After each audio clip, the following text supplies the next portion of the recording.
Exercise 7.1 question number 8. In right triangle ABC, right angle at C. We could also show it in the diagram in this way. M is the midpoint of hypotenuse AB. Means you can say that this is equal to this. Why? Because they are giving M is the midpoint. C is joined to M and produced to a point D such that DM, where is DM, is equal to CM. DM is equal to CM. Point D is joined to point B. Show that. Now they are asking us to show these 4 points. One by one discuss करते हैं friends. First we will write down what they are given. Angle C is 90 degree. M is the midpoint and DM is equal to CM. Show क्या करना है हमें? These 4 points. So we will write them. Now first वाला हमें क्या show करना है? First part में triangle A M C is congruent to triangle B M D.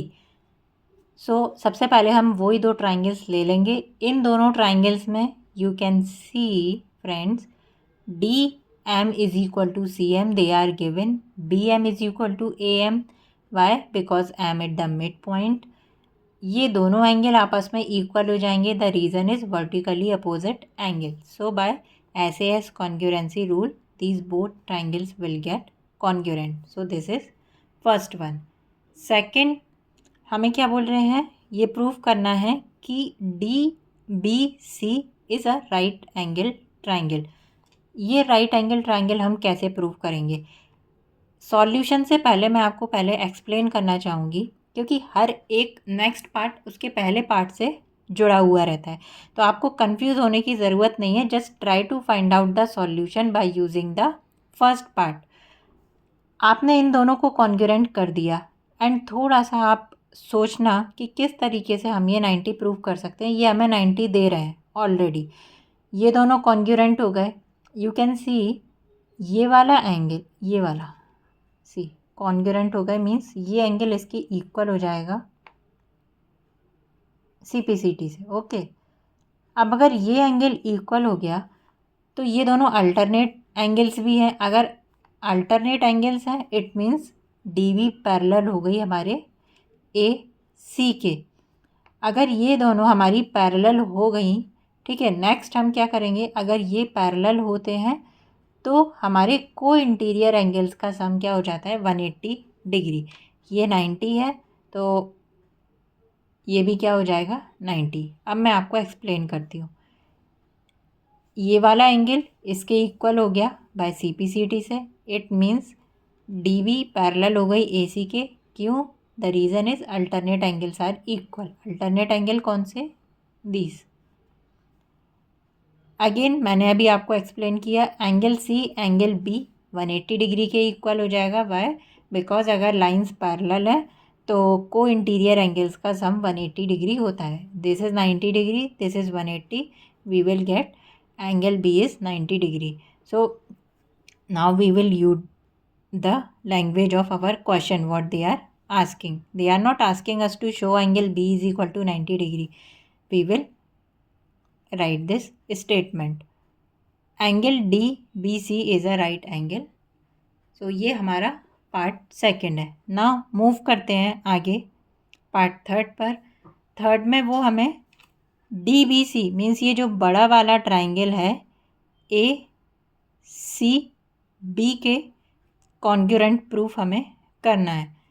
तो again these both are 90 degree. DB is equal to AC हो जाएगा.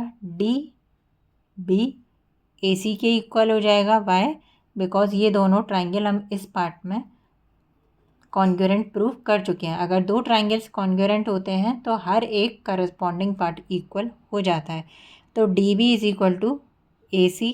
DB हम डी बी को सी ए के इक्वल नहीं लिखेंगे। मैं हर क्वेश्चन में आपको बहुत बार समझाती हूँ, बहुत उसको फोकस करने के लिए बोलती हूँ कि आप प्लीज़ उसके सीक्वेंस का ज़रूर याद रखो फ्रेंड्स। डी बी, अब आप देखो यहाँ बी, ये एंगल किसके इक्वल है? ए के। मीन्स बी की करस्पॉन्डिंग में क्या आएगा? हमारा ए आएगा। मीन्स हमारा डी बी किसके इक्वल है? सी ए के। देखो मैंने यहाँ पे क्या लिखा है? ए सी, मैं खुद ही भूल गई। सो यहाँ पे you will write it as C A, not A C. अगर इस तरीके से आप याद रखोगे तो आप ज़रूर एक इसको बहुत प्रॉपरली करस्पॉन्डिंग पार्ट्स को बिना किसी कन्फ्यूज़न के राइट कर पाओगे। बी सी के इक्वल है, कॉमन। 3 पॉइंट्स हमें मिल गए हैं, तो हम बोल सकते हैं कि triangle D B C is congruent to triangle A C B. The reason is S A S. देखो S A S congruency rule. तो ये पार्ट थर्ड है।